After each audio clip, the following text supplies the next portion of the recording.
আচ্ছা, এফোর্ডেবল এবং expensive country নিয়ে স্টুডেন্টরা অনেক দ্বিধায় পড়তেছে, কি বলো স্যার? হ্যাঁ, আমিও তাই চিন্তা করতেছি।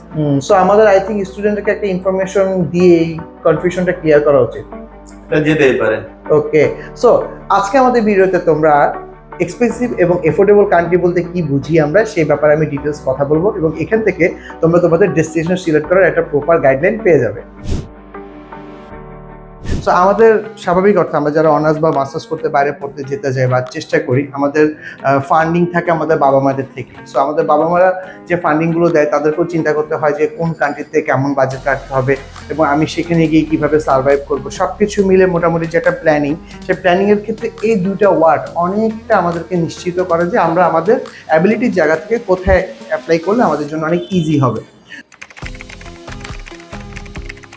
So affordable and expensive country বলতে কি বুঝি আমরা? আমরা অনেকে বলি যে ভাইয়া ওই কান্ট্রিতে যেতে পারছি না কারণ আমার বাজেটের বাইরে, বা এই কান্ট্রিতে আমাদের এই অপরচুনিটিটা নাই, বা জবের ক্ষেত্রে ওখানে কীভাবে আমি রিকভারি করব। সব কিছু চিন্তা করে আমি যদি বলি এফোর্ডেবল কান্ট্রি বলতে আমরা সেই কান্ট্রিগুলোকে বুঝি যে কান্ট্রিগুলোতে হতে পারে অনেক এক্সপেন্সিভ খরচ, বাট ওখানে কাজ করে ফুল খরচটাকে তুমি রিকভারি করতে পারবে। তো সেক্ষেত্রে ওইটাকে এফোর্ডেবল। বাট এক্সপেন্সিভ কোনটা? যেটাতে আমরা কাজ করলাম, অনেক স্ট্রাগল করলাম, বাট আলটিমেটলি আমাদের রেগুলার যে কাজ, যে আমাদের যেগুলো যে খরচগুলো আছে এগুলোকে আমরা কোনোভাবেই কভার করতে পারলাম না, তাহলে সেটা হবে আমাদের জন্য এক্সপেন্সিভ। হোক সেটা কম খরচের, বাট কাজ করে যদি আমি কভার না করতে পারি তাহলে সেটা আমার জন্য এক্সপেন্সিভ। এই দুটো ক্যাটাগরি সেগমেন্ট আমরা কোন কান্ট্রিগুলোকে চিন্তা করবো? সো আমি যদি ফার্স্টে এফোর্ডেবল কান্ট্রিগুলোর কথা চিন্তা করি, স্বাভাবিক অর্থে ম্যাক্সিমামগুলোই ইউরোপের মধ্যেই পড়ে, কারণ ওই কান্ট্রিগুলো মোটামুটি ইজি রিকোয়ারমেন্ট এবং বাজেট ফ্রেন্ডলি।